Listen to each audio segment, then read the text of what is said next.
Pirmdien, 10. oktobrī ar spēli Pilsētas medības sākās karjeras nedēļas pasākumi Rīgā, kuros kopā piedalās 115 Rīgas skolas, 15 bērnu dārzi un 13 bērnu un jauniešu interešu izglītības centri. Rīgas pilsētā, tāpat kā visā Latvijā, šīs nedēļas sākumā sākās karjeras nedēļas pasākumi. Un šodien Rīgas pilsētā ir vērienīgs atklāšanas pasākums, kurā piedalās vairāk kā 60 Rīgas jaunieši, tieši vidusskolnieki, kuri piedalīsies pilsētu medību spēlē. Un spēle ir saistīta ar daudziem dažādiem karjeras jautājumiem. Tādā veidā jaunieši vēl vairāk interesējot, motivēt, skatīties sev apkārt, redzēt, kas notiek, kāpēc man būtu jādomā par savu karjeras izvēli.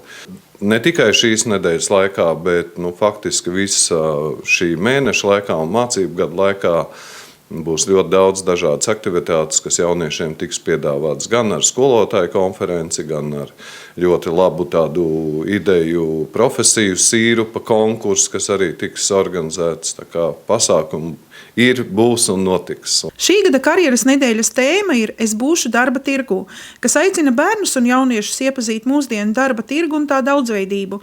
Un tās ietvaros Rīgas Pļaunieku pamatskolā notika 4. klašu skolēnu konkurss Profesiju sīrups. Šogad Pļaunieku pamatskolā jau 2. gadu karjeras nedēļas ietverā rīkojam konkursu Profesiju sīrups.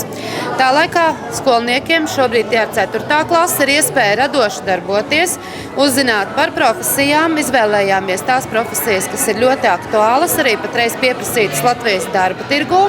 Bērniem būs iespēja šodien iepazīties ar 11 profesijām, līdz ar to arī mums ir 11 komandas no dažādām Latgales priekšpilsētas skolām. Varbūt es arī varētu būt šajā profesijā par ārsti. Es gribētu būt mākslinieci, tāpēc, ka manai nodarbošanās brīvajā laikā es zīmēju ļoti daudz.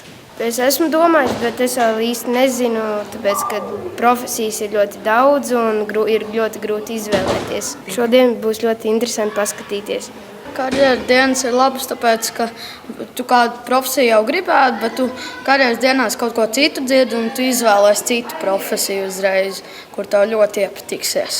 Bērni darbojas pie profesiju ekspertiem, gan klausās par to, kādas prasmes ir vajadzīgas un zināšanas, lai apgūtu profesiju, gan arī darbojas radoši un praktiski. Lai tā doma, kas aptaujā izskan, ka skolēni kā pirmo profesijā svarīgāko lietu saka, es gribu daudz nopelnīt, tad man jānovēl, lai viņiem tas patiešām izdodas, lai tā izvēlētā profesija dod gandarījumu darbam un dod arī maciņam.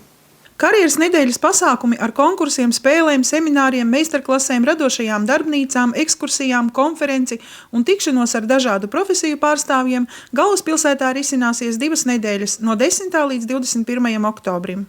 Karjeras nedēļas pasākumus galvaspilsētā organizē Rīgas domas izglītības, kultūras un sporta departaments.